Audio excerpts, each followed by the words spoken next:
Hey guys, welcome to the TST Industries Yamaha R3 Superbike show. You've probably been wondering why we've been on hiatus for about 2-3 weeks now, and this episode will tell you why. You're also probably wondering why the bike is in pieces again. That's all interconnected. The last event, FMRA at Roebling, the motor actually went boom. We didn't share that with you just yet. We wanted to inspect the elements and tell you the specifics, but we definitely did go boom. But as most of you know, in any experiment, you're testing theories.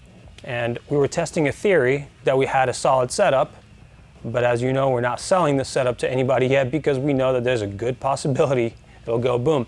And in fact, it did. In the last race of the event, in the last lap, I started losing power going down the straight, and the bike wasn't pulling anymore. I was just feeling weaker and weaker and weaker until finally I got into turn one after the big straight, started the first lap, and as I turned in, the bike shut off. So I pulled in the clutch, I made sure nobody's around me, stuck my arm up to let people know behind me in case they come up that something's going on and I'm slowing down. As I let go of the clutch, the motor started going and it kicked back on, but it was really weak. So I composed myself, I made sure I wasn't endangering anybody, and I kept beating the bike to give me whatever it has, and I completed that lap. I took first place in expert, but the bike was pretty much done. So we get back to the pits from Tech. Tech had to inspect us, make sure we're using legal gas. Get back to the pits, and I shut the bike off, took my gear off, and I turned it back on, and it was just making a really nasty metal on metal sound. So I figured, man, I either dropped the valve or something unholy happened. So we got back from the trip, we took the motor down, we took it apart, and we found that one of our pistons that should look like this looked vastly different. Right around here, it was all melted up. The rings were able to unseal, and the skirts were causing gouges into our cylinder block. Now this is a new one I got, so this is gonna be the replacement, but the walls of our cylinders are so scored up in one of the cylinders, one of the sides, that pretty unusable. So that's what went boom. We melted a piston and we scored everything up. So we ordered a bunch of replacement parts. Thank you, Greg Spears. Love the pistons. We'll throw this thing all back together, but now we need to figure out what caused the meltdown. One theory is that because the cooling system shoots cooler water in through the head and circulates it around, it comes in from one side and it cools one cylinder, and then it takes on a bunch of heat as it passes through to the second cylinder. Once it gets to that second cylinder, the coolant cannot take up as much heat as on the first side of entry. So we're thinking that we are probably going to have to bump up on our cooling system.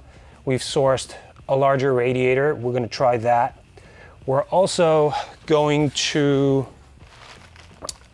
Nicosil plate our cylinders. The stock Yamaha cylinders are not plated with anything that makes these friction free and score resistant. So we're going to use Nicosil. All the faster bikes, all the R1s, the R6s, those come from the factory Nicosil. That technology has been around for many, many years. It prevents some of the friction, so less heat buildup due to the friction. And then we'll have the bigger radiator. So we're thinking that this will probably help. We will have to monitor the inlet and outlet temperatures of our cooling system and see if there's a big gradient. And if there still is, then we'll probably have to bump up the air-fuel ratio, give it more fuel so it runs cooler on that one cylinder that melted down. And I think that will fix all of those problems. We'll see. Maybe we'll go boom again at some point. This motor lasted I don't know, 6-7 days of hardcore beating on it. I feel like we should have 20 days between service intervals, and the service interval should be taking the motor down and refreshing it and not having to replace melted down parts. So our goal will be to get to that point where we have a stable platform that still needs to have a lot of maintenance because it's vastly, we're pushing it to a way beyond its envelope of what it was designed for. But all we're going to be doing is maintenance and not rebuilding meltdowns. So that's it on that. We have a head that we showed you a while ago. We have decided that we're going to deck it a little bit, increase our combustion chamber compression, run pressures around 220 psi. The previous motor configuration was 200 psi. So now we should be able to squeeze out a little bit more torque and therefore horsepower out of this thing. On the exhaust ports, there are also these side ports that lead to the AIS system, the air injection system on the bike. We've blocked off the air injection system, but there's still a surface anomaly in each one of these exhaust ports here. So we are going to close that off and make it smooth in there so the exhaust flow can happen more efficiently, and that should help just a little bit since we have the head off and we're working on it anyway. Why not? We'll try that. We will port this head slightly different than the previous one from the previous configuration. We're going to shoot for more flow velocity and not just open space. So we've drawn up some plans for how to do that. We will port match, all that good stuff. I'm going to slam all new valves into here because the valves got beat up a little bit. They probably would go to the end of the season, but you know, I don't want to drop a valve and cause another problem. So we're just going to replace them. They're not that expensive. And that'll be it for that. Fortunately for us, CCS, the other race series that we participate in, is actually on break for the summer. It's a little bit too hot here in the Southeast, so they're on break until late August, where they'll resume at Roebling again and then go to Virginia International Raceway. We're hoping to participate in both of those events and then Race of Champions in Daytona with this bike. Hopefully we'll get it all together by that time and you guys will see some more race footage. Before that, I'm hoping that we will have some test days to dial it in, and then you guys will see us putting it through the paces and we'll let you know how it went. I know a lot of the guys wanted to know what happened to the R1. We actually haven't had much time to take it apart.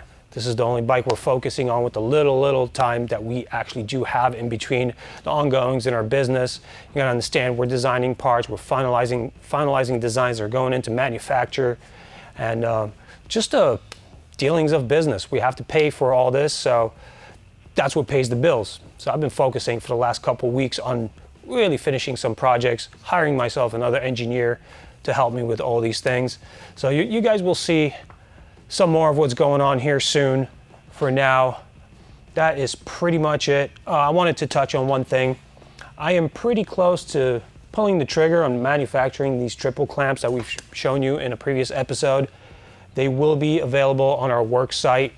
I can't tell you when. This is coming soon, but it's not a very pressing project for me. We have some other ones ahead of it. So we'll try to finish those up and hopefully launch these things before the end of the season for you guys so you can check them out yourself. For now, that's it. Thank you for watching. We'll see you next time.